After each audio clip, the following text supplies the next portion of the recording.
Sitlafi, Balita Araw-Araw. 84 taon ang bilanggo para kay Jenner dahil sa pambobomba. Kapatid ni Ashley Williams nagbahagi ng ligtas na mensahe at alalahanin ang mga biktima. Mainit na panahon sa sito. Ang temperatura ay maaaring mag-ugma hanggang 80 degree 27 degree ni, mag-ingat sa sunog at mga lawa. Kansela ng klase sa Foss High School dahil sa aksidente. 2 mag-aaral ang nasugatan at ang pulis ay tumutulong sa investigasyon. Gobernador Ferguson nagbayad ng $4,000 sa ethics board. Nagkaroon ng kontrobersya dahil sa pagdala niya kay dating aide sa state aircraft. 6 na tao ang nasugatan sa aksidente sa Foss High School. Suriin ng malalim ang insidente para malaman ang mga detalye. Sunog sa Lake Stevens. Nabuntot ang 2 gas tank at sunog na umabot sa golf cart. Walang nasaktan pero ang investigasyon ay patuloy. 4 na mag-aaral at guard ang nasagasaan sa Henry Foss High School. Lahat nasa stable condition, suspect ay isang estudyante. 6 na tao ang nasugatan sa gapos sa Foss High School. 4 ang nasa malubhang kalagayan, agad na tinugunan ng fire department. 5 estudyante at isang guardia ang nasugatan sa Foss High School. Suspect ay isang estudyante at nakulong na. Sunog at pagbabanta sa Foss High School. 4 tao ang nasugatan kasama ang suspect. Mag-ingat sa paligid. Denied.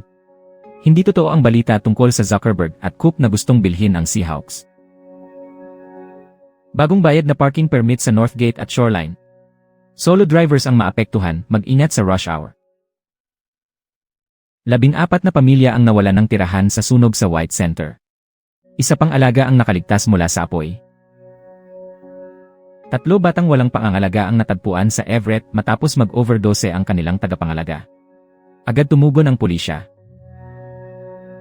Presyo ng gasolina sa Washington ay naitala sa record na $5.57 kada galon. Alamin kung paano ito nakakaapekto sa inyong budget. Suspect sa aksidente sa Belltown ay pinatapon na sa bilangguan. Harapin niya ang unang paglilitis ngayong araw.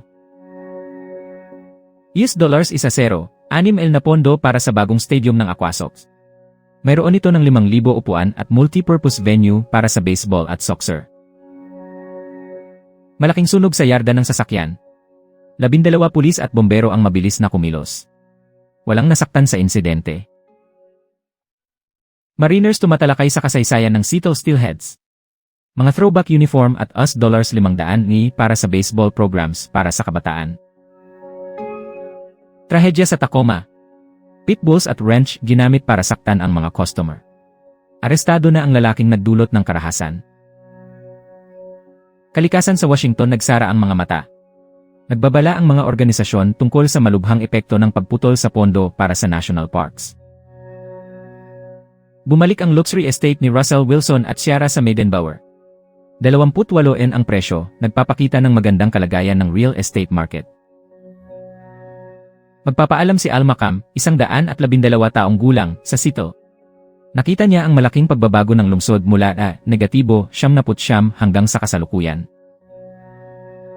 Bagong tulay para sa Mukilteo Boulevard. Ikatlong hakbang sa malaking proyekto na mag-ugnay ng Everett at Mukilteo.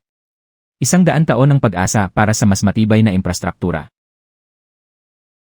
Tragic encounter sa Suncrest, pulis namatay, salarin na 66 taong gulang. Handang lumaban hanggang huling sandali.